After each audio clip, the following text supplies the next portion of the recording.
ComputerX was started in 1982. At that time I was an independent pharmacist owning a store, purchased some software. I thought it was terrible, so I basically did it better. In '88, I sold the drugstore and decided that that's really what I wanted to do, was selling and developing the pharmacy software. We felt that it was going to take more capital to grow and to continue going, and it was something that we were not going to be able to provide. And this was the best of both, keeping the kids involved and getting the capital to grow. The strategy for ComputerX was a bit different than our typical strategy. We have worked in the industry in the past and have experience in the pharmaceutical software management industry, and so we're very familiar with the buyers in the industry. So when we met with the sellers initially, we talked about what their goals were, and they were very upfront in regards to wanting to make sure culturally it was the right fit and that their employees would be taken care of and that there would be longevity in the business. We had three main criteria that we wanted to look at. One, we had spent 30 years building up a strong reputation in the industry. We wanted to make sure that they would negotiate with a potential buyer that would protect that reputation.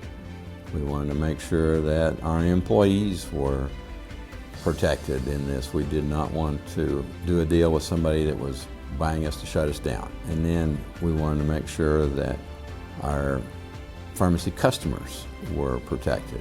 Benchmark understood those three criteria. The buyer met all three of those goals. It has worked out very well. This deal was a bit different because we actually did it as a pocket deal. There were only a few buyers that we approached, and we were able to, given our knowledge in the industry, go to our client and assure them that given our knowledge, our experience, and what we're seeing in the marketplace overall, that the deal that they would be moving forward with would be the best deal that they would receive in the open market. It appeared that Transaction Data Systems, doing business as RX30, which was backed by GTCR, would be a great fit for them. GTCR was looking for longevity in the employees, was really looking at resources and how do they impact the industry overall, and that was a lot of things that was important to the sellers. We had a couple of times during the negotiations that it was better to have Benchmark going to bat for us than for us to do it directly. It kept the buyer and the seller on friendly terms, but it allowed us to move the buyer to an area we needed them to be without us being the bad guy. We're working for the client. It's very black and white in regards to who our client is, and it's the seller at the end of the day. So we're always taking their instruction. We give them the options, we talk about the pros and cons and allow them to make the decision, and we really go to bat based on what their needs are. But that means sometimes we have to be the bad guy in various situations, and we're willing to do that. We always felt like they were on our side, which was a major plus.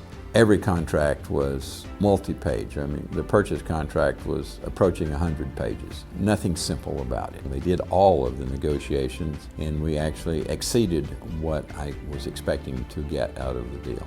If we were negotiating on our own without Benchmark, our deal would have been 30 to 40% less. We wouldn't have gotten anything close. We were very happy with Benchmark. We felt like they kept us informed every step of the way.